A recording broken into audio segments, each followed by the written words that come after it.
Jeg er kommet ud af mit kontor og har taget jer med på tur her hos Schmidtmann i Odense. Jeg har jo Danmarks bedste udsigt fra mit kontor. BMW 58 CSI. Fed bil. Kun en af rigtig mange fede biler her hos Schmidtmann i Odense. Nogle af dem står hernede på værkstedet. Jeg har lige snakket med vores værkfører, og han er klar på at give en guided tur. Lad os se at komme derned. Så har vi ramt værkstedet. Dejlige store, lyse, rene lokaler, så vi kan behandle din BMW og Mini helt som den fortjener. Vi finder lige værkføreren. Hej Alexander. Vi har en masse fede projekter i gang her på værkstedet. Vi har for eksempel to 40D-motorer her til X5'eren. Det er den gamle motor. Den havde desværre spist plejelejerne. Det er lidt en typisk ting på dem her. Vi har fået en brugt motor til den fra et firma i Holland. Den kommer med friske plejelejer, klar til at blive sat i. Her ved siden af, der har vi en N52'er fra en E92, vi har stående herovre. Den har ødelagt knastaksel, hvilket har forårsaget en masse metalspåner i motoren. Der er også nemmere at finde en ny brugt motor til den. Her der har vi en gearkasse. Det er fra en E60 med automatgear. Det er en 6HP'er. Det er typisk fejl på dem, at TSU'en bliver dårlig. Så vi har taget TSU'en ud og fået den sendt til Polen, hvor den er blevet repareret. Så den er klar til at blive monteret igen. Herover der har vi noget ret specielt. Det er to V10-motorer fra E60 M5.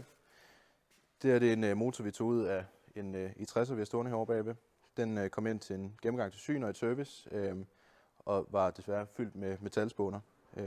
Da vi så fik den adskilt, kunne vi se, at det kunne simpelthen ikke svare sig at begynde at reparere på den.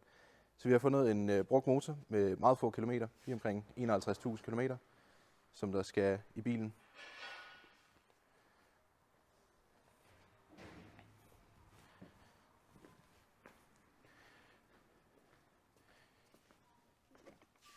Herovre kan man se E92'eren. Der er den nye friske motor kommet i, som er næsten klar til at blive startet op. Herovre der har vi E60'eren, M5'eren, som jo nærmest bare er en skal nu. Der er ingen drivlinje i, intet udsystem, ingenting. Så der venter vi også på lige at få motoren sat i.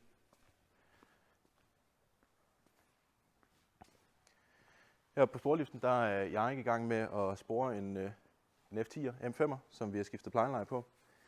Det er den første M5'er, vi har lavet her på værkstedet i Odense, og skiftet plejeleje på S63'eren. En helt vanvittig bil. Her der har vi en E46 M3'er. Det er en ret speciel model. Det er en CS'er, så det er en mellemting mellem normal basis M3'er og så en CSL'er. Så til kenderne, de vil måske allerede se nu, at det er CSL-fælge, CSL-bremser, undervogn. Den er så carbon-tag og CSL-rettet. Lige nu der er den lidt adskilt indeni, fordi vi har eftermonteret AUX, og vi venter på et nyt airbag-modul til bilen.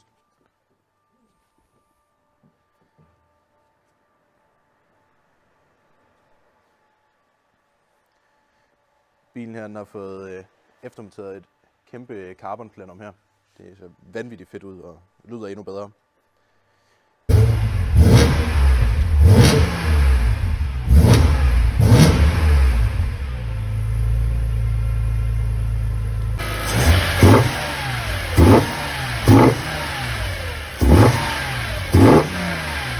Det tager også et carbon ventildæksel.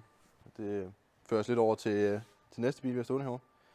Det er en E90 320 SI, hvilket er en meget, meget speciel bil. Der er blevet produceret 2.600 stykker af dem, som er kravet for at kunne blive godkendt til WTCC, som er racerløb, hvor de brugte den i. Den er uden vaners og laver 173 heste. Den kommer på letvægtsfælge, og i en rigtig racerversion, der laver den 280 heste. Samme motor. Selvfølgelig lettere tunet. Den er vi i gang med at shine op og få lavet klar til vores showroom, hvor den kommer ud og stå og ser pæn ud. Og så har vi herovre til sidst X5'eren, 40D'eren, hvor motor den skal i. Så det er egentlig, hvad vi har gang i her på værkstedet lige i øjeblikket. En masse fede og specielle biler. Så tak fordi du kiggede forbi.